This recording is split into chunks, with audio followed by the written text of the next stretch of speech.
folks, like I said, we were talking about earlier, as far as clearly I'm not an expert when it comes to the explosive stuff and chemicals and things like that, so I don't even try to pretend. These guys are the ones that could actually speak to it, so rather than me sound silly asking you questions, they have some stuff that they came across. So this is Carlos, my partner, and Kevin. We're both on the bomb squad. Kevin and Carlos, okay. Right. It's Steve, right? Yeah, Stephen? Okay, Stephen. So I guess, I haven't been in here the whole time, so I don't know what you said, so if I'm redundant in my questions, just bear with me. So as far as we're concerned, all we have is the aspect concerning pyrotechnics, explosives, things of that nature. So what we want to get down to start off with is your experience with pyrotechnics. What have you done in the past? What do you know in your knowledge base? Okay, so most of where that all comes from, rocketry. Okay. And I had at one point thought about perhaps getting into making my own rocket motors. But I never actually did it. I ordered the resin, the hydroxyl terminated polybutadiene or whatever, some of the coloring chemicals, don't remember what they are, some of the oxidizer and stuff. But it just, I'm looking at this thing going, I'm not interested in fiddling with that. And then I had gotten this American Fireworks News or something like that. I had a monthly subscription to that, and had thought, I could join that club that builds fireworks and that kind of thing. Would that be like launching mortars and stuff like that? Or? Yeah. Okay. Yeah. Now, what's the biggest mortar? Did you make mortars? What's the biggest mortar? I never actually got around to making mortars. Okay. I made the stars. Okay. But I never got around to making the mortars. Okay. And I made my own black powder. Okay.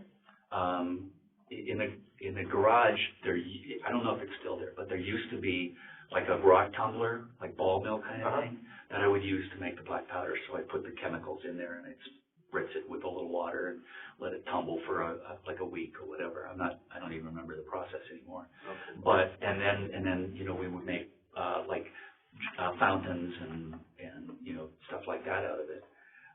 But after 9/11.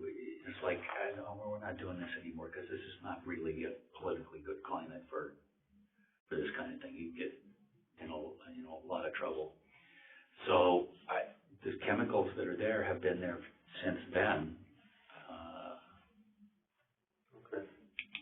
Somebody mentioned you had made some large rockets in the past. Mm-hmm. And they said someone had mentioned something about some kind of innards or altimeters or something in them? Or? Accelerometer, altimeter, sometimes timers, barometric, for altitude. And how did your rocket communicate this information to you? It didn't. It didn't. Okay. So when the rocket would land, because it came down under parachute power, that's an absolute requirement, because otherwise it's a missile, right. Which is illegal. But after it landed, then you could hook up the electronics to your computer and download the flight profile and stuff like that. Okay. So I had one rocket that went 1,580 miles an hour. That's faster than speed of sound. It was double. It was Mach 2.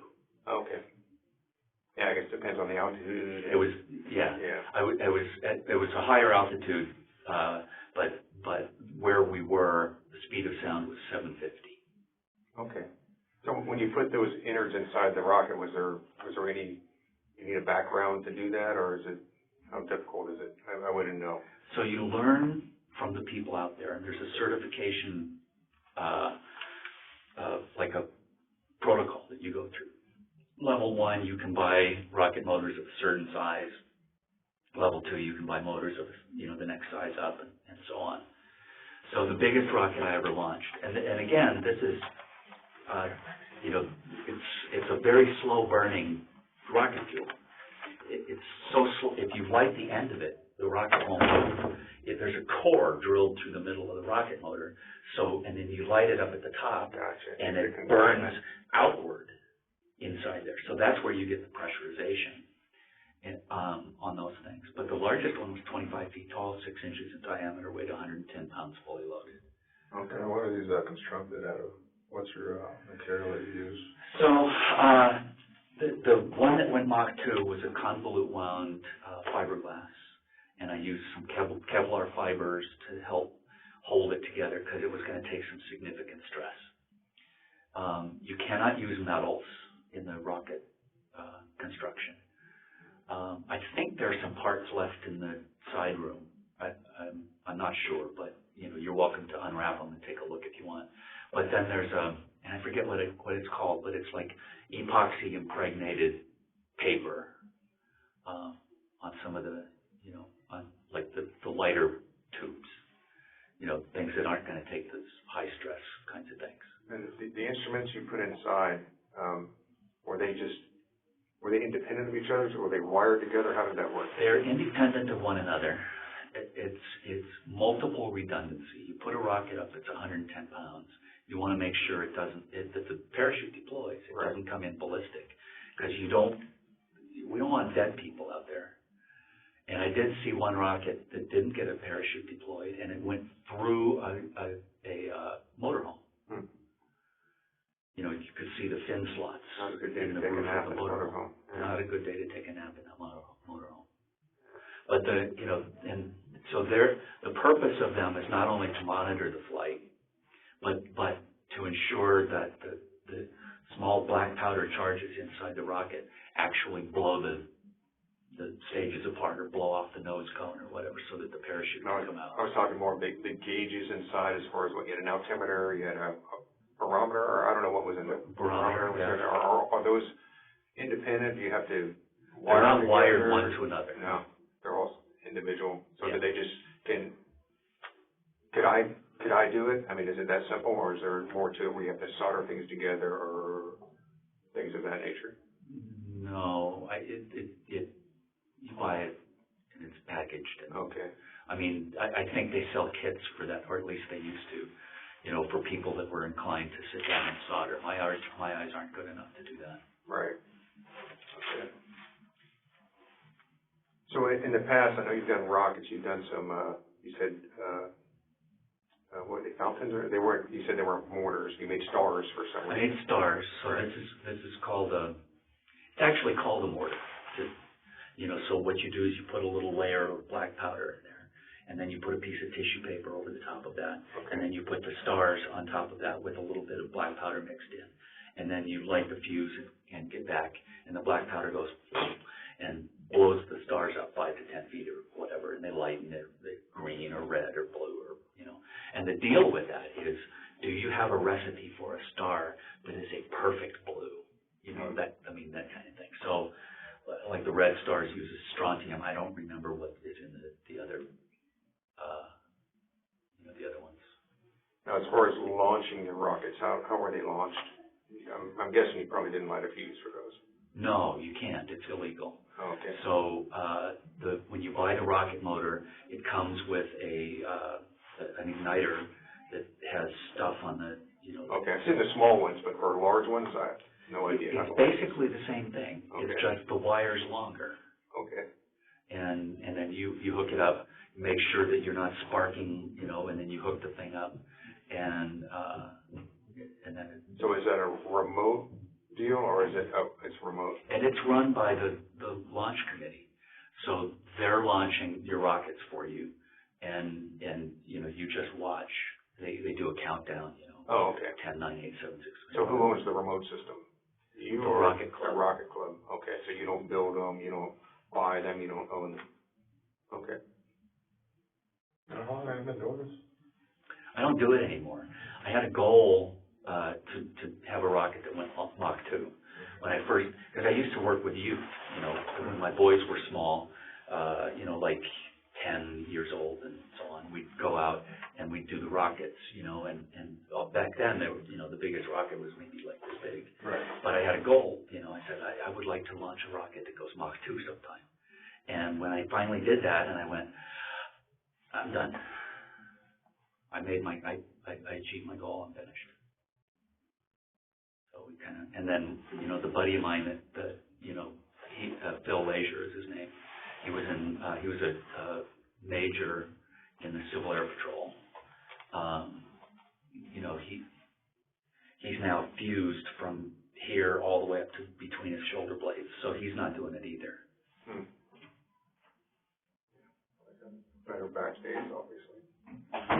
One thing, that's what the guys said. They said they found a lot of electric matches at your residence. Can you tell me what the purpose is for electric matches? Those are used as igniters. Igniters? Yeah. In the rockets? Yeah. And tell me how you'd use those. Well, so you hook up one electric match to the like whatever the electronics are, and then a little case of some kind. You put the electric match inside the case, and a little black powder. You calculate how much volume you've got, because you've got to fill the volume, and it would blow the nose cone off. Oh, so it's an internal, so the electric match is used for a secondary internal charge inside of the rocket, not for the initial launching, or both? Both. Both.